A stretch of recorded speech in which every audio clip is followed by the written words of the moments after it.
அத்தியாயம் 41. பக்கத்தில் பெரிய ஹாஸ்பிட்டல் எதுவும் இல்லை என்பதனால் தேனியில் இருக்கும் அரசு மருத்துவமனைக்குத்தான் அவளை அழைத்து சென்றிருந்தான் அனல். பெரிய காயம் இல்லை எனினும் ரத்தம் சற்று அதிகமாகவே சென்று விட்டது தென்றலுக்கு. ட்ரீட்மெண்ட் எல்லாம் முடிந்து மயக்கத்தில் இருந்தால் தென்றல். தென்றலை தான் இங்கு முக்கால்வாசி பேருக்கு தெரியுமே. அதனால் விஷயம் அறிந்து ஏற்கனவே கூட்டம் கூடிவிட்டது. ஹாஸ்பிட்டல் வெளியே பல கூட்டம். கட்சி ஆட்களும் கூடி நின்றார்கள் வெளியே. அனல் வெறும் காட்சியாளராக மட்டும் ஒதுங்கி நின்று பார்த்து கொண்டிருந்தான். அதே நேரம் சரட் சரட் என்ற சத்தத்துடன் சில அம்பாசிடர் கார்களும் பைக்குகளும் அந்த ஹாஸ்பிட்டல் என்ட்ரன்ஸ் வழியே வர அனல் பார்வை கூர்மையானது. காருக்குள் இருந்த முகமெங்கும் பதட்டத்துடன் இறங்கி வந்தார் வர்மன். அவருக்கு பின் ஆழி அதைவிட பதட்டமாக இறங்கி ஓடி வந்தான். ஆழியை பார்த்ததும் அனல் முகத்தில் அதே கோபம் தூண்டிவிட்ட தெறி போல பற்றி கொண்டது. இவன் இங்க என்ன பண்றான்? எரிச்சலுடன் முணங்கிக் கொண்டவனுக்கு ஆச்சரியம் வரவும் தவறவில்லை.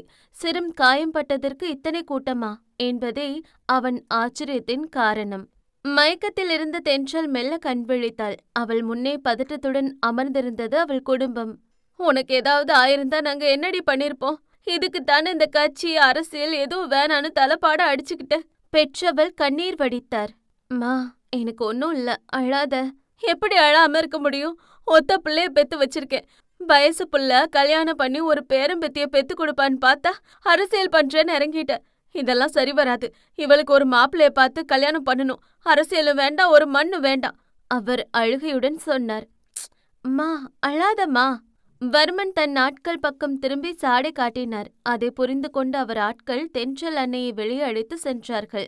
டிரைவர் இருந்தோ எதுக்கு நீ தனியா காரை ஓட்டிட்டு வந்த? தென்றல் அமைதியாகவே இருந்தாள். உன்கிட்ட தான் கேட்டாமோ. உங்களுக்கு ஏதோ பிரச்சனைன்னு எனக்கு கால் வந்துச்சு. அதனால்தான் மாமா அவசரமா வந்த. எனக்கு பிரச்சனையா? அவர் ஆழியை திரும்பி பார்த்தார்.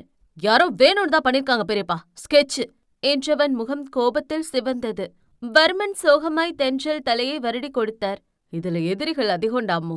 உன்னால அதை சமாளிக்க முடியும்னு தோணுதா? மாமா, அம்மா தான் புரியாம பேசுறாங்க.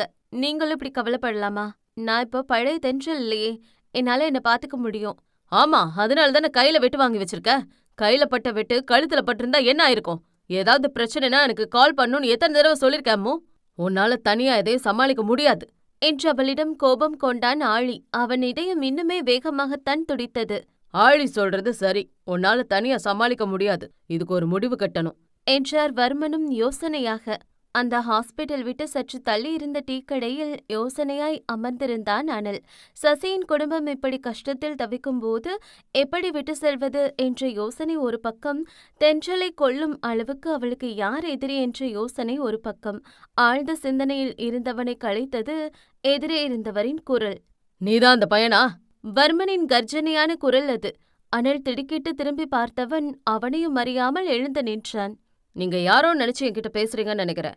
என் மருமகளை காப்பாத்தி ஹாஸ்பிட்டல் கூட்டிட்டு வந்தது நீதானப்பா? அனல் தயக்கமாக ஆமா என்று தலையாட்டினான். எந்த ஊரு? பேர என்ன? அம்மா அப்பா என்றார் கேள்வியாய். அனல் ஆத்ரேன் அம்மா என்று சொல்ல வந்தவன் கண்களை மூடி தன்னை நிதானப்படுத்திக் கொண்டான். பின் அம்மா அப்பா இல்ல என்றான் உணர்ச்சியில்லா வார்த்தையில். வர்மன் கண்கள் அவனை உற்று கவனித்தது. என் மருமகளை எங்கப்பா பார்த்த? சென் என்று சொல்ல வந்தவன், நான் இங்க என் ஃப்ரெண்டு வீட்டுக்கு வந்தேன். அப்பதான் அவங்க பிரச்சனையில இருக்கத கவனிச்சேன். ஃப்ரெண்டா? யாரு? சசி. அவங்க அப்பா மொக்கையன். வர்மனிடம் ஒரு நொடி அமைதி. எங்கேயாவது வேலை பாக்குறியா? வேலை தேடிட்டு இருக்கேன். நான் வேலை தந்தா பாப்பியா? இப்போது அனலிடம் அமைதி. நீங்க எதுக்கு எனக்கு வேலை கொடுக்கணும்? காரணமாதான் நான் உனக்கு நன்றி கடன் பட்டிருக்கேன். என் மருமக தென்றல் என் உசுரு.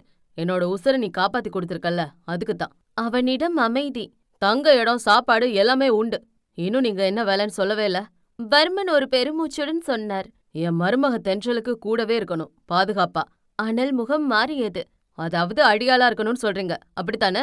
என் படிப்பென்ன, என் ஸ்டேட்டஸ் என்ன என்று சொல்ல வந்தவன், என்னால முடியாது. ஏதோ பிரச்சனை, அதனால காப்பாத்தினேன், அவ்வளவுதான். அதுக்காக பெர்மனன்ட் அடியாளா என்னால இருக்க முடியாது. அவளுக்கு நான் அடியாளா? நான் கிளம்புறேன் என்றவன் பேகை எடுத்து மாட்டிக்கொண்டு அவன் கிளம்ப எத்தனிக்க 967856 என்று போன் நம்பரை சொன்னார் வர்மன். அனல் திரும்பி பார்த்தான். ஒருவேளை வேலை வேணும்னா போன் பண்ணு என்றார் அனலை உற்று பார்த்தபடி. எனக்கு தேவைப்படாது. அவனுக்கே உண்டான கர்வத்துடன் சொன்னவனை கண்டு வர்மன் இதழில் சிறு புன்னகை. இதுவரை அவரிடம் யாரும் இத்தனை தைரியமாக பேசியதே இல்லை. ஐயா, வேணும்னா நம்ம முறைப்படி கவனிச்சிருவோமா? அப்போ ஒத்துப்பான்னு தோணுது. பணிவுடன் சொன்னான் அடியாள் ஒருவன். அவனை மிரட்டி வழிக்கு கொண்டு வர முடியாது. அவனே வருவான் என்றார் எதையோ எண்ணியபடி. முதலில் சசியின் குடும்பத்துக்கு ஏதாவது உதவி செய்ய வேண்டும். ஆனால் அதற்கு அவனுக்கு வேலை வேண்டும். எத்தனையோ 1000 பேர் அவன் கம்பெனியில் வேலை பார்த்திருக்கிறார்கள். எத்தனையோ பேருக்கு அவன் வேலை கொடுத்திருக்கிறான். ஆனால் இன்று மற்றவரிடம் கை நீட்டி சம்பளம் வாங்க வேண்டிய நிலை. இதுல கொடுமை என்னன்னா, நம்ம ஹீரோஜி சாதாரண வேலைக்கு போகல, பெரிய பெரிய கம்பெனில போய் வேலை கேட்டாரு. ஆனா இங்க திறமையை விட சர்டிபிகேட் தான் பேசும்னு அவனுக்கு தெரியாம போயிடுச்சு. அவன்கிட்ட தான் ஏதோ இல்லையே, வெறும் ஆண்டி மாதிரி தானே வந்திருக்கான். அவனும் அந்த தேனி மாவட்டம், மதுரை மாவட்டம், அவ்வளவு ஏன் பக்கத்துல கேரளா வரைக்கும் வேலை தேடி பார்த்துட்டான். சர்டிபிகேட் இல்லாம யாரும் வேலை தர ரெடியா இல்ல. அதை விட முக்கியமா அவனுக்கு எங்கேயும் வேலை கொடுக்க கூடாதுன்னு வர்மன் ஐயாவோட உத்தரவு. அதனால கொய்யால எவனும் ஹீரோக்கு வேலை தர தயாரா இல்ல. வேலை தேடி சுத்தி சுத்தி 3 நாள் கழிச்சு சோர்வா உட்கார்ந்திருந்த அனல் தூரத்துல 2 பேரு சசி அம்மா கிட்ட பணம் கேட்டு கண்டபடி திட்டினதை கவனிச்சான். அவங்களும் கடன் கொடுத்தவங்க போல. பாவம், அவங்க வாய் பேச முடியாம கண்ணீரோட நின்னாங்க. அத பார்த்து பெருமூச்சு விட்ட அனலுக்கு கடைசியா போக ஒரு வழிதான் இருந்தது. பக்கத்துல இருந்த டீ கடைக்கு போனான். அவன் பையில இருந்த கடைசி ₹1 காசு எடுத்து போன் பண்ணான். எதை பண்ணவே கூடாதுன்னு நினைச்சானோ அதையே பண்ண வேண்டிய நிலை. அந்த நம்பருக்கு போன் பண்ணான். அந்த பக்கம் போன் எடுக்கப்பட்டது. இங்கேயும் அமைதி, அங்கேயும் அமைதி. வேற வழி இல்லாமல் அனலே பேசினான். எனக்கு சம்மதம், நான் வேலைக்கு சேர்ந்துக்கிறேன் என்றான் சற்று எரிச்சல் இருந்த போதும் அதை வெளியே காட்டாமல். அந்த பக்கம் பெரியவர் இதழ் மெல்ல விரிந்தது. எனக்கு தெரியும்பா, நீ கண்டிப்பா வருவன்னு. நாளைக்கே வந்து வேலையில சேர்ந்துக்கோ என்று அந்த பக்கம் அழைப்பு துண்டிக்கப்படவே தலையை பிடித்தபடி கீழே அமர்ந்தான் அனல். சசியின் குடும்பத்துக்கு உதவி செய்ய வேண்டிய அவசியம் அவனுக்கு இல்லை. ஆனால் 3 பெண்கள் அவன் முன் கஷ்டப்படும் பொழுது விட்டு செல்ல மனமும் வரவில்லை அவனுக்கு. பெருமூச்சுடன் தலையை பிடித்தவனுக்கு ஒன்று மட்டும் தெளிவாக புரிந்தது. நிச்சயம் கர்மா மட்டுமல்ல, அந்த சோடாபுட்டி தென்றலும் அவனை வச்சு செய்ய போகிறார்கள் என்று. யாரை அசிங்கப்படுத்தி அவமானப்படுத்தி அனுப்பினானோ அவளிடமே சென்று வேலைக்காரனாக இருக்கப் போகிறான். அடட, இதல்லவா ரிவெஞ்சு! கர்மா கண்ட மேனிக்கு அவன் வாழ்க்கையில பூந்து விளையாடுது. என்னை வச்சு செய்யறதுல மட்டும் ஏன் இந்த விதி இவ்ளோ ஆக்டிவா இருக்கு? அந்த ராட்சசி என்ன பண்ண போறாளோ? தன்னில் புலம்பிக் கொண்டவனுக்கு ஒரு பக்கம் பீதியாக இருந்தாலும் இன்னொரு பக்கம் சுவாரஸ்யமாகவும் இருந்தது விடியலை எண்ணி. அத்தியாயம் 42. அந்த காம்பவுண்ட் சுவரின் முன்னே நின்று கேட்டை வெறித்து பார்த்தான் அனல். அந்த சுற்று வட்டாரத்தில் அதுவே பெரிய வீடு. இப்பொழுது கூட பேசாமல் சென்று விடலாம் என்று தோன்றினாலும் கடன்காரன் அத்தனை பேரிடமும் பகுமானமாய் பேசிவிட்டு வந்திருக்கிறான், பணத்தை திருப்பி தருவதாய். அதனால் வேறு வழியே இல்லை அவனுக்கு. எத்தனை பேரை ஆட்டி வைத்து கூத்து பார்த்தான். ஆனால் இப்பொழுது அவனை டிங்கு டிங்கென்று ஆட வேண்டிய சூழ்நிலை. இதுக்குதான் சார் வாழ்க்கையில ரொம்ப ஆடக்கூடாது. இல்லைனா இப்படிதான் ஒரு சூழ்நிலையில வந்து நிக்க வேண்டியதா இருக்கும். வேற வழியே இல்ல, வச்சு செய்ய போறா. பெருமூச்சுடன் கேட்டுக்குள் நுழைந்தான். எனக்கு ஒண்ணுதான் ஞாபகம் வருது. இந்த கேட்ட பார்த்தாலே பயமா இருக்கு. சந்திரமுகி மொமெண்ட் தான், பார்க்கவும் பாவமா தான் இருக்கு. ஆனா என்ன பண்ண, ரைட்டர் வச்சு செய்யதான் போறாங்க இவனை. அதே சமயம் அந்த தென்றல் காற்று அந்த தென்றலை தீண்டி செல்ல அவள் காற்றில் ஆடும் துப்பட்டா இலைகளுடன் கதை பேசிக் கொண்டிருந்தது. அவள் நினைவெல்லாம் அனல் மீதுதான் இருந்தது. அவன் இங்கு என்ன செய்கிறான், எதற்கு இப்படி இருக்கிறான் என்று அவள் மனதில் மீண்டும் மீண்டும் அதே கேள்விதான் ஓடியது. இத்தனை வருடத்தில் தென்றல் எவ்வளவோ மாறிவிட்டாள். ஆனால் சில விஷயம் மட்டும் மாறவில்லை. அதில் அனலும் ஒன்று. அதற்காக அவன் மீது அதே காதல் இருக்கிறதா என்றால் தெரியாது. ஆனால் அளவுக்கு அதிகமான கோபமும் கடுப்பும் இருக்கிறது. அவள் அவனுக்கு ஒரு விஷயத்தில் நன்றி சொல்லித்தான் ஆக வேண்டும். அவளின் இந்த மாற்றத்திற்கு அனலும் ஒரு காரணம். அம்மு, ஆழியின் அழைப்பில் திரும்பி பார்த்தால் அந்த கொடியிடையாள். அத பத்தி ரொம்ப யோசிக்காத, அவங்க யாரு என்னன்னு நான் பாத்துக்கிறேன் என்று கையில் இருந்த பால் கிளாஸை கொடுத்தான். தென்றல் முகம் இன்னும் யோசனையாகவே இருந்தது. ஆழியும் அதை கவனிக்கத்தான் செய்தான். என்னாச்சு, என்கிட்ட ஏதாவது சொல்லணுமா? அவனும் அவளை கவனித்துக் கொண்டுதான் இருக்கிறான். அவள் முகமே சரியில்லை. எதையோ ஆழ்ந்து சிந்தனை செய்கிறாள். அனலை பற்றி ஆளியிடம் சொல்வோமா வேண்டாமா என்று தென்றல் தீவிர யோசனையில் இருக்கும் சமயம் இருவரையும் வர்மன் அழைத்து வர சொன்னதாக அடியாள் ஒருவன் வந்து அழைத்து விட்டு சென்றான். என்னவா இருக்கும்? இருவரின் கேள்வியும் அப்பொழுது அதுவாகத்தான் இருந்தது. தெர்லையே என்று இருவரும் யோசனையுடன் கீழே வரும் பொழுது வர்மன் இருக்கையில் அமர்ந்தபடி யாரிடனோ பேசிக் கொண்டிருப்பது தெரிந்தது. அதுவும் அவருக்கு சரிக்கு சரி அமர வைத்து பேசிக் கொண்டிருந்தார். மாமா யார் கூட இப்படி பேச மாட்டாரே, யாரா இருக்கும் தென்றல் தீவிர சிந்தனை வயப்பட்டாள். வர்மன் ஒருவரை அழைத்து வைத்து பொறுமையாக பேசுகிறார் எனில் அவர் பெரிய ஆளாக இருக்க வேண்டும் என்று எண்ணினாள். யாராவது முக்கியமான ஆளா இருக்கும்னு நினைக்கிறேன் என்று நினைத்த ஆளிக்கும் அது யாரென்று தெரியவில்லை. ஐயா, அம்மணி வந்துட்டாங்க. முன்னிருந்த வேலையாள் ஒருவர் சொன்னதை கேட்டு வர்மன் திரும்பி பார்த்தார். வாங்க. வர சொன்னதா சொன்னாங்க மாமா, பணிவுடன் பேசினாள். ஆமா அம்மு, மாமா உன் நல்லதுக்காக உன்கிட்ட கேட்காம ஒரு முடிவு எடுத்திருக்கேன்டா. என்ன மாமா அப்படி பேசுறீங்க? நீங்க என்ன பண்ணாலும் அது என் நல்லதுக்கு தான் இருக்கும். அதனாலதான் உன் பாதுகாப்புக்கு பாடி கார்டு ரெடி பண்ணிருக்கேன். இனிமே நீ எங்க போனாலும் அவர் உன் கூட வருவாரு. என்ன ஆளி, சரிதானே என்று ஆளியிடமே கேட்டார். அவரை எதிர்த்து இதுவரை இருவரும் பேசியதில்லை என்பதால், நீங்க சொன்னா சரியாதாயா இருக்கும். நான் வேணும்னா ஆள் ரெடி பண்ணட்டுமா? அதுக்கு அவசியமே இல்ல ஆளி. நான் ஏற்கனவே ஏற்பாடு பண்ணிட்டேன். அவர் இங்கதானே இருந்தாரு. தம்பி, எங்க போன, இங்க வாப்பா என்றார் வாசலை பார்த்தபடி. அவனும் இவ்வளவு நேரம் அவருடன் தான் பேசிக் கொண்டிருந்தான். ஆனால் தென்றலும் ஆழியும் வருவதைக் கண்டு சற்று வெளியே சென்று விட்டான். ஆழியும் தென்றலும் அவன் யார் என்று ஆர்வமாக வாசலை எட்டி பார்க்க, வாசல் பக்கம் நடந்து வந்தவனைக் கண்டு இருவரின் விழிகளும் அதிர்ச்சியுடன் விரிந்தது. இவனா? இவனா? இருவரும் ஒரு சேர சொன்னதை கேட்டு வர்மன் இருவரையும் சந்தேகமாக பார்த்தார். உங்களுக்கு இந்த பையனை முன்னாடி தெரியுமா? சந்தேக பார்வையுடன் கேட்டார். இவன் என்று பற்களை கடித்தபடி ஆழி எதையோ சொல்ல வர, பட்டென்று ஆழியின் கைப்பிடித்து எதுவும் பேசாதே என்று கஞ்சாடை காட்டினாள் தென்றல். அது அவர்தானே என்னை காப்பாத்தி கூட்டிட்டு போனது, அதனால அப்படி கேட்டோம், மத்தபடி எங்களுக்கு தெரியாது என்றால் சமாளிக்கும் பொருட்டு. ஓ, சரி சரி. இவர் பேரு என்னமோ. உன் பேர் என்னப்பா சொன்ன? அனல் இருவரை நிமிர்ந்து பார்த்தபடி சொன்னான். அனல் ஆத்ரேயன் என்று. இதற்கு முன் அவனிடம் இருந்த அந்த ஆணவ பார்வை இல்லை. எனினும் அவன் கண்களில் திமிர் இருக்கத்தான் செய்தது. ஆழியோ அனலை எரிக்கும் பார்வை பார்த்தான். அப்படி ஒரு கோபமும் வெறுப்பும் அனல் மீது இருந்தது. இனிமே இவருதான் உன் கூட இருப்பாரு. கார் டிரைவரும் உனக்கு இவர்தான். நீ எங்க போனாலும் அனல் தம்பிய கூட்டிட்டு தான் போகணும், சரியா? தென்றல் பார்வை அனல் மீதுதான் இருந்தது. அவள் என்ன சொல்லப் போகிறாள் என்று பார்வையை தோழி பக்கம் திருப்பினான் ஆழி. எனக்கு அவர்கிட்ட சில கேள்விகள் இருக்கு மாமா. வார்த்தைகள் மாமாவிடம் இருந்தாலும் பார்வை என்னமோ அனல் மீதுதான் இருந்தது. அவளை நேர்பார்வை பார்க்க முடியாமல் பார்வையை அங்குமிங்கும் செலுத்திக் கொண்டிருந்தவனுக்கு அவள் காலடி சத்தம் அவனை நோக்கி வருவதை தெளிவாக உணர்த்தியது.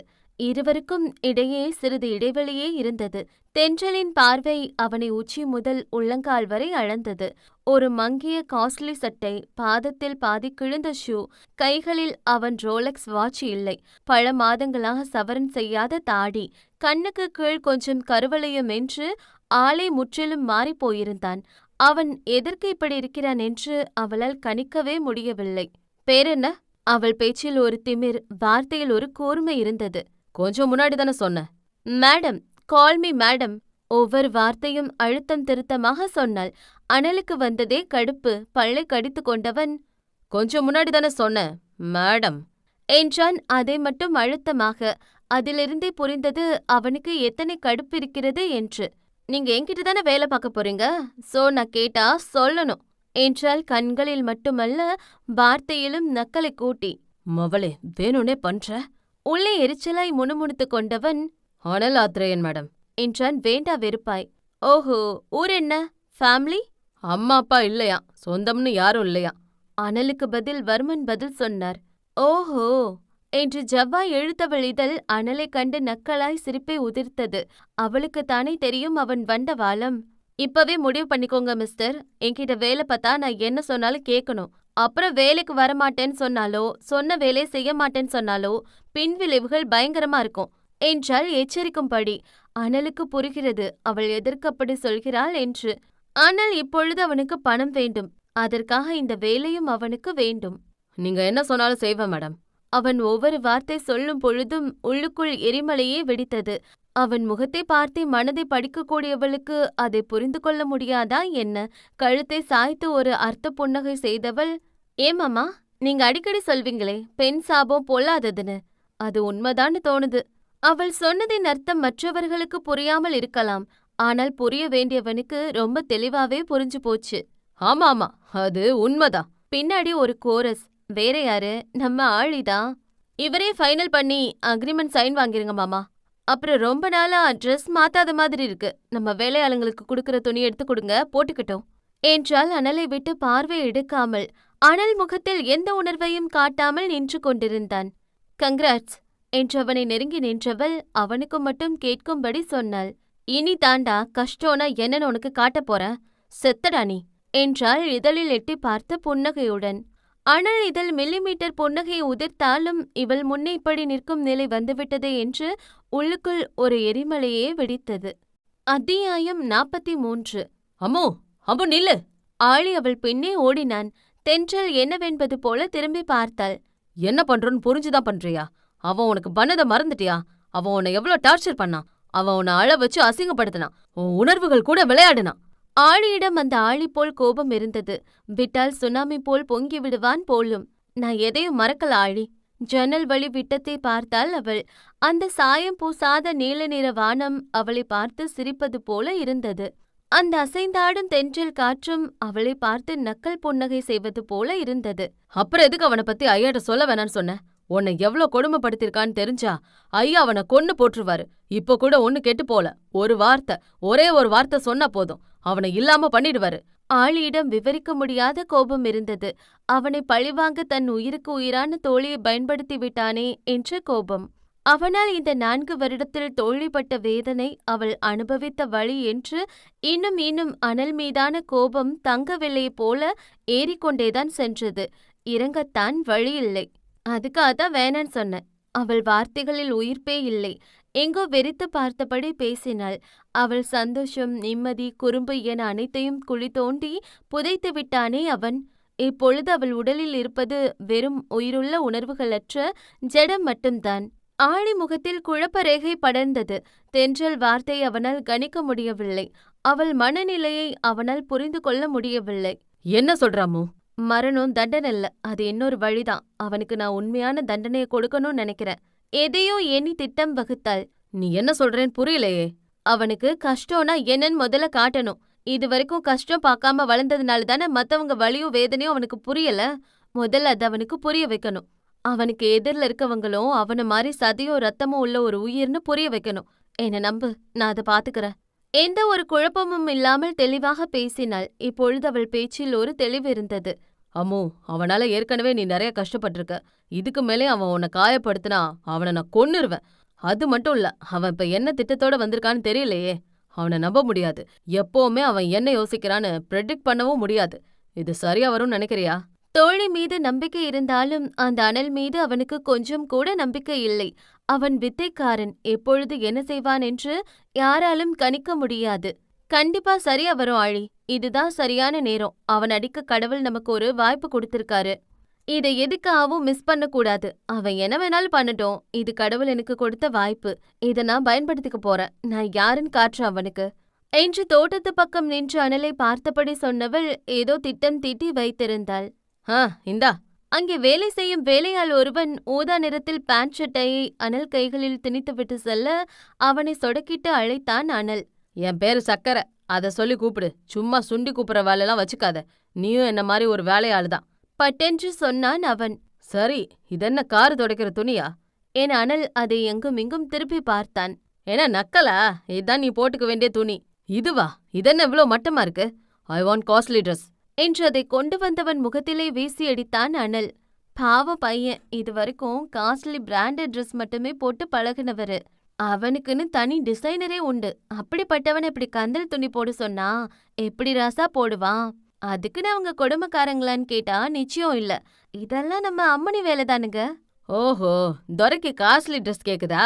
இதோ இந்த எடுத்துட்டு வரேன் என்று அனலை மேலும் கீழும் பார்த்தபடி அவன் வீட்டுக்குள் செல்ல, இவன் எதுக்கு இப்படி லுக்கு விட்டுட்டு போறான்? புல்ஷிட். இதெல்லாம் உனக்கு தேவையாடா அனல்? நீ எப்படி இருக்க வேண்டியவன் என்று தனக்குத்தானே புலம்பிக் கொண்டவன் சொடக்கு போடும் சத்தம் கேட்டு திரும்பி பார்த்தான். கண்களில் தீவிரம் நிறைந்த திமிருடன் நின்று கொண்டிருந்தாள் தென்றல். இதுவரை அவன் பார்த்த தென்றல் அமைதியானவள், மரியாதை நிறைந்தவள், கோபம் என்றால் என்னவென்றே அறியாதவள், பணிவானவள். ஆனால் இன்று அவன் பார்க்கும் தென்றல் முற்றிலும் மாறிப்போயிருந்தாள். இப்பொழுது அவள் கண்களில் காதல் இல்லை, கர்வம் மட்டுமே இருந்தது. சொல்லு என்று சொல்ல வந்தவன் அவள் புருவம் உயர்வதைக் கண்டு, சொல்லுங்க மேடம் என்றான் முகத்தை அஷ்டகோணலாக மாற்றி. இந்த ட்ரெஸ் போட மாட்டேன்னு சொன்னியா? ஏன்? இது காஸ்ட்லியா அல்ல, லுக்கா அல்ல. அண்ட் இந்த கலர் எனக்கு பிடிக்காது என்றான் நக்கலாய். ஓஹோ, அவ்வளவுதானே, இப்பவே சரி பண்ணிடுவோம். சக்கர என்று வேலையாளை அழைத்தான். சொல்லுங்க அம்மணி. என்றவன் பணிவாக முன்னே வந்து நின்றான். அந்த டிரெஸ்ஸை அவன் கைகளில் கொடுத்தவள் காதில் எதையோ ரகசியமாக சொன்னாள். அவனும் சிரிப்புடன் தலையாட்டி எங்கோ சென்றான். அவன் எங்கு செல்கிறான், ஒருவேளை புது ட்ரெஸ் எடுத்து வர செல்கிறானோ என்று அனலும் ஆர்வமாக பார்க்க, அவனோ அந்த ட்ரெஸ்ஸை எடுத்து சென்று காரை துடைத்தான் இது அதுக்குத்தான் லாய்க்கு என்று எண்ணிக்கொண்டான். பின் அதை கொண்டு வீட்டு ஜன்னலை துடைத்தான். அதை எவ்வளவு நாஸ்தியாக்க முடியுமோ அவ்வளவு நாஸ்தியாக்கி கடைசியாக தென்றல் கையில் வந்து கொடுத்தான். இதை எதுக்கு இவ கையில கொடுக்கறான்? நமக்கு எதுக்கு அதெல்லாம் என்று அனல் சாதாரணமாக எண்ணிக்கொண்டான். ஆனா மாப்பு அது உனக்கான ஆப்புன்னு ஹீரோஜிக்கு தெரியலையே. இந்தா, நீ கேட்ட மாதிரி இப்ப ட்ரெஸ் ரொம்ப லுக்காவும் கலராவும் மாறிடுச்சு. இப்ப போட்டுக்கோ என்றால் அந்த ட்ரெஸ்ஸை அனல் முன் நீட்டியபடி. வாட்? இந்த அழுக்கு துணியை நான் போடணுமா? No way, I want costly dress என்றான் அவனுக்கே உண்டான திமிருடன். நான் என்ன சொன்னாலும் கேப்பேன்னு சொல்லிதானே வேலைக்கு சேர்ந்த. சக்கர, அந்த கான்ட்ராக்ட் பேப்பர் எடு என்றால் அவளும் அந்த திமிர் சற்றும் குறையாமல். அனல் பற்களை நரநரவென்று கடித்தான். பிளாக்மெயில் பண்றியா? அவளுக்கு மட்டும் கேட்கும்படி சொன்னவன் உச்சக்கட்ட கடுப்பில் இருந்தான். அப்படித்தான் வச்சுக்கோயே. கழுத்தை சாய்த்து ஒரு மாதிரியான டோனில் சொன்னவள், இந்த ட்ரெஸ் உனக்கு ரொம்ப நல்லா இருக்கும். என்ன சக்கர? ஆமா அம்மணி, கரகாட்டக்கார மாதிரி சோக்கா இருப்பான். சிரிப்பை அடக்கியபடி சொன்னான் அவன். நல்ல பையனா ட்ரெஸ்ஸ போட்டுட்டு வா பாப்போம் என்று அனல் கைகளில் அதை திணித்தவள் பாத்ரூமை நோக்கி கையை காட்டினாள். அவளை எரிக்கும் பார்வை பார்த்தவன் வேண்டா வெறுப்பாக அந்த ட்ரெஸ்ஸை எடுத்துக்கொண்டு மாற்றி வந்தான். அக்மார்க் டிரைவர் போலவே இருந்தான் அவன். அவன் ஒரு மாடல். அவன் போடும் டிசைனர் ஷர்ட் எல்லாம் மார்க்கெட்டுக்கு வரவே பல மாதம் ஆகும். அதுவும் அனல் போடும் ட்ரெஸ் எல்லாம் பிராண்டாக்கப்படும். அப்படி பிராண்டாகவே வலம் வந்தவன் இன்று அழுக்கு துணியுடன் நின்றான். இதுக்கு முன்னாடி ஜெயில யூனிஃபார்ம் போட்டான்தான். ஆனா தென்றல் முன்னாடி அவன் ஈகோ விட்டு கொடுக்க முடியல. வேண்டா வெறுப்பாய் அந்த அழுக்கு உடையில் வெளியே வந்தவனைக் கண்டு தென்றல் முகத்தில் அப்படி ஒரு வெற்றி களிப்பு. எத்தனை பேரை ஒரு மனுஷனா கூட மதிக்காம பணத்திமிர்ல ஆடிருப்பான். இன்னைக்கு அவனுக்கு அதே நிலைமை. அவளின் முதல் வெற்றி அது. ரொம்ப அழகா இருக்க, உனக்கே ஆர்டர் பண்ணி தச்ச மாதிரி இருக்கு. அனல் கன்னத்தை தட்டி கொடுத்தபடி சொன்னவள், இது வெறும் ஆரம்பம்தான். அடுத்துதான் சிறப்பான சம்பவம் இருக்கு. உனக்காக விருந்து ஏற்பாடு பண்ணிருக்கேன், சாப்பிடுவோமா என்றாள் ஒருவித வெள்ள புன்னகையுடன். அவள் சிரிப்பை சொன்னது இதற்கு பின் பெரிய ஆப்பு இருக்கிறது என்று. ஆனாலும் சாப்பாட்டில் என்ன செய்துவிடப் போகிறாள் என்று சாதாரணமாக எண்ணியவனுக்கு தெரியவில்லை, ஒரு பெண்ணின் பழிவாங்கும் படலம் பயங்கரமாக இருக்கும். ஆண்களை விட பெண்களின் மூளை அதில் பயங்கரமாக செயல்படும் என்று. அத்தியாயம் 44. காலமும் கர்மாவும் சேட்டைக்கார பயலுக. யாராவது ஏதாவது பண்ணா திருப்பி தராம விடவே மாட்டானுங்க. இது வரைக்கும் அனலுக்கு சமைச்சு கொடுக்க இத்தாலியில இருந்து இந்தோனேஷியா வரைக்கும் வெரைட்டி செஃப் இறக்கி விதவிதமா சாப்பிட்ட பாடிங்க அது. ஆனா இன்னைக்கு பையன் முன்னாடி என்ன இருக்குன்னு தெரிஞ்சா நீங்க ஷாக் ஆயிடுவீங்க. அவன் முன்னே பெரிய தலைவாழை இலை போட்டு வாழை இலை நிறைய வகை வகையாய் டிசைன் டிசைனாய் வெஜ்ஜும் நான்வெஜ்ஜும் இருக்கும்னு என்ன மாதிரி நீங்களும் எதிர்பார்த்தா அதுதான் ரொம்ப பெரிய தவறு. அவன் முன்னாடி ஒரு உருண்டை களியும் பக்கத்துல ஊறுகாயும் இருந்தது. இதுவரைக்கும் அவனுக்கு களி என்றால் என்னவென்றே தெரியாது. அதனால் அது ஏதோ வெரைட்டி டிஷ் என்று எண்ணி அதனை வினோதமாக பார்த்து கொண்டிருந்தான். என்ன அப்படி பாக்குற? சாப்பிடு. சாப்பாடே வைக்கல, அப்புறம் எப்படி சாப்பிட முடியும் என்றான் நக்கலாய். அதுதான் சாப்பாடு, வெரி ஹெல்த்தி ஃபுட், சாப்பிடு என்றாள் அதே நக்கலுடன் அவளும். அவனை பழிவாங்க என்னென்ன செய்ய முடியுமோ அனைத்தையும் செய்தாள். அதுவும் அவனுக்கு எது பிடிக்கவே பிடிக்காதோ அதைதான் தேடி தேடி கொடுத்தாள். மறுக்கும் நிலையில் அவன் இல்லை. இது ஃபுட்டா? எனக்கு சாப்பாடு வேணும், என்னால இதெல்லாம் சாப்பிட முடியாது. அவனுக்கு இதெல்லாம் சாப்பிட்டு பழக்கம் இல்லை. ஆஹா, தொரை ஒன்னும் இப்ப பெரிய மெல்லினர் இல்ல, எங்க வீட்டு வேலைக்காரன். சோ நாங்க என்ன கொடுக்கறோமோ அதுதான் நீ சாப்பிடணும். இனிமே உனக்கு இதுதான் ஃபுட். வேணும்னா சாப்பிடு, இல்லைன்னா பட்னி கடை. உனக்கு இறக்கப்பட்டு ஐயோ அம்மான்னு யாரும் இங்க ஓடி வரமாட்டாங்க, அதையும் மனசுல வச்சுக்கோ என்று வீராபாய் சொல்லி சென்றவளை கண்டு பற்களை கடித்தான் அனல். ஒரு பக்கம் கோபம் வந்தாலும் இன்னொரு பக்கம் பசி வயிற்றை கிள்ளியது. கோபமா பசியா என்று பார்க்கும் பொழுது பசியே வென்றது. அதனால் வேறு வழியே இல்லாமல் அந்த களியை அள்ளி உண்டான் அனல். அந்த சுவை அவனுக்கு அவ்வளவு பிடிக்கவில்லை என்றாலும் அந்த சமயம் அவன் பசியை அணைக்க அவனுக்கு அது போதுமானதாக இருந்தது. கையிலிருந்த கைப்பிடி களியை பார்த்தவனுக்கு சில நினைவுகள் கண்முன் வந்து சென்றது. இதென்ன மயிறு மாதிரி இருக்கு? இதுல உப்பு கம்மியா இருக்கு, இதுல சுகர் அதிகமா இருக்கு. இதுல ஏன் இவ்ளோ காரம்? பெரிய 5 ஸ்டார் ஹோட்டல்ல குக் பண்ணேன்னு சொன்னாங்க. ஆனா உன் சாப்பாட்ட என் வீட்டு நாய் கூட திங்காது. எனக்கு குக் பண்ண கூட ஒரு தகுதி வேணும். என்று சிறு சிறு விஷயத்திற்கும் கூட கோபப்பட்டு பலமுறை சாப்பாட்டை வீசி அடித்தவனுக்கு இப்பொழுதுதான் அந்த சாப்பாட்டின் அருமை புரிய துவங்கியது. சாப்பிட்டு முடிச்சதும் அம்மனி சீக்கிரம் வர சொன்னாங்க. முக்கியமா இலையில எதுவும் இல்லாம சுத்தமா சாப்பிட்டு வர சொன்னாங்க. என்ன சொன்னது புரியுதா? சக்கரை கூடுதல் தகவலை சொல்லிவிட்டு செல்ல அனல் கையை கழுவி விட்டு கார் அருகே போய் நின்றான். அவன் கண்கள் அங்கே பூத்து குலுங்கிய செடிகள் பக்கம் இருக்க சிறு கொலுசொலி சத்தம் கேட்டு திரும்பியவன் கண்கள் எதிரே நிமிர்ந்த நடையுடன் அந்த சிவப்பு நிற காட்டன் சேலையை நேர்த்தியாய் கட்டி வந்தவளை கண்ணெடுக்காமல் பார்த்தது. அவளோ அவனை கொஞ்சம் கூட கண்டு கொள்ளாமல் பின்னிருக்கையில் ஏறி அமர்ந்தாள். அவளை ஒரு லுக்கு விட்டபடி அனல் வண்டி எடுத்தான். பெரிய பெரிய ரேசிங் கார் ஓட்டியவனுக்கு அம்பாசிடர் ஓட்ட கொஞ்சம் கஷ்டமாகத்தான் இருந்தது. கோடியை தொடாத எந்த காரையும் அவன் பயன்படுத்துவது இல்லை. கார் வீட்டிலிருந்து கிளம்பியது. எங்க போனோம்? முன்னே இருந்த மிரரில் அடிக்கொரு முறை அவளை பார்த்து கொண்டது அனல் கண்கள். அவள் போக வேண்டிய இடத்தை சொன்னாள். அவனுக்கு அந்த ஊர் புதுசு என்பதனால் முதலில் அனல் கொஞ்சம் தடுமாறினாலும் போக போக பிக்கப் செய்து கொண்டான். ஆனாலும் அந்த கண்கள் அந்த மிரர் வழியாக அவளை கவனிப்பதை தென்றல் கண்டு கொண்டாள். ரோடு முன்னாடி இருக்கு, என் முகத்துல இல்ல, பட்டென்று சொன்னாள். மனசுல பெரிய அழகி நினைப்பு சோடா புட்டிக்கு. கடுப்பாக முணங்கிக் கொண்டாலும் அவன் கண்கள் திருட்டுத்தனமாக அவளை பார்ப்பதை மட்டும் நிறுத்தவே இல்லை. அங்க என்ன முணுமுணுப்பு? ஒன்னும் இல்ல மேடம். வாய்க்குள்ள கொசு போயிடுச்சு. யாரவ? அவளுக்குள் நீண்ட நேரமாக உறுத்தி கொண்டிருந்த கேள்வியை கேட்டும் விட்டாள். எவ? அவனுக்கு புரியவில்லை. பொதுவா பொண்ணுங்களை ஏமாத்தி உன் வலையில விழ வைக்க தானே இப்படி கலர் கலரா வேஷம் போடுவ? அதுதான் அவ யாருன்னு கேட்ட. அவனிடம் அமைதி. பதில் சொல்லு, எந்த ஊர்க்காரியவ? அப்படி ஒரு கோபம் அவளிடத்தில். அந்த பொண்ணு மேல அக்கறையா இல்ல பொறாமையா? அக்கறைதான் வச்சுக்கோ. உனக்குதான் பொண்ணுங்களை யூஸ் பண்ணிட்டு தூக்கி போறது பாலிசி ஆச்சே. ஓஹோ, நான் கூட என் மேல அக்கறையோ நினைச்சேன். அவள் பதிலை எதிர்பார்த்து காத்திருந்தான். ஓ மேல அக்கறைப்பட நான் யாரு? அனல் முகம் மாறியது. உண்மைதான், என் மேல அக்கறைப்பட யாரும் இல்லையே என்று தன்னுள் முணுமுணுத்து கொண்டவனுக்கு ஒருவேளை அவள் பதில் வேற மாதிரியாக இருந்திருக்க வேண்டும் என்று தோன்றியதோ என்னவோ. உன் கூட எவ்வளவு தாக்கு பிடிக்க மாட்டா. உன் உண்மையான முகம் தெரிஞ்சா ஓடி போயிருவா. அவள் கோபம் கொஞ்சம் கொஞ்சமாக வெளிவந்தது. மேடம்க்கு என்னை பத்தி எல்லாம் தெரியுமோ? உன்னை பத்தி எனக்கு மட்டும்தாண்டா தெரியும், பொறுக்கி. நீ ஒரு பொம்பளை பொறுக்கிடா, பொறுக்கி. அனல் இதழ் விரிந்தது. தெரிஞ்சும் எதுக்குடி என்ன வேலைக்கு சேர்த்த? நான் தான் பொம்பளை பொறுக்காச்சே. அவனுக்கும் அவளிடம் சண்டையிட பிடித்ததோ என்னவோ வாயாடி கொண்டிருந்தான். இதுக்கு முன்னாடி உன்கிட்ட மயங்கி இருக்கலாம். ஆனா இப்ப இருக்க தென்றல் அப்படி இல்லடா. ஓஹோ, அப்ப மேடம் எனக்கு மயங்க மாட்டீங்க, அப்படித்தானே? அவன் பேச்சில் ஒரு நக்கல். நீ பெரிய மன்மத இல்ல. தடையில்லாமல் கெட்ட வார்த்தை வந்தது. இதுவரை தென்றல் இப்படியெல்லாம் பேசி அவன் கேட்டதில்லை. அதனால் சிறு அதிர்ச்சியுடன் காரை நிறுத்தியவன், இப்ப நீ கெட்ட வார்த்தை பேசினியா என்றான் அதிர்ச்சியுடன். அதே சமயம் அன்று தென்றலை கொல்ல வந்தவனில் ஒருவன் அந்த பக்கம் முகத்தை மறைத்து கொண்டு பைக்கில் சென்றதை தென்றலின் விழிகள் கண்டு கொண்டது. அவனை பிடித்து விட்டால் அவனின் தலைவர் யாரென்று பிடித்து விடலாம் என்பதனால் விரைந்து அனலை காரை எடுக்க சொன்னாள். ஏய், சீக்கிரம் கார் எடு, ஃபாஸ்ட் என்று அவசரப்படுத்தினாள். முடியாது, நான் கேட்டதுக்கு பதில் சொல்லு, அப்பதான் வண்டி எடுப்பேன் என்று அனல் சூழ்நிலை புரியாமல் சொல்ல, அடங்கோ என்று நொடி பொழுதில் சேலையை சுருட்டி கொண்டு பின் சீட்டிலிருந்து முன் சீட்டிற்கு மாறியவள் அனல் என்னவென்று உணரும் முன்னே அவன் மடியில் ஏறி அமர்ந்து ஃபர்ஸ்ட் கியர் போட்டு வண்டியை ஸ்டார்ட் செய்தவள் கால் கொண்டு வேகத்தை அதிகப்படுத்தினாள். ஏய், என்ன பண்ற?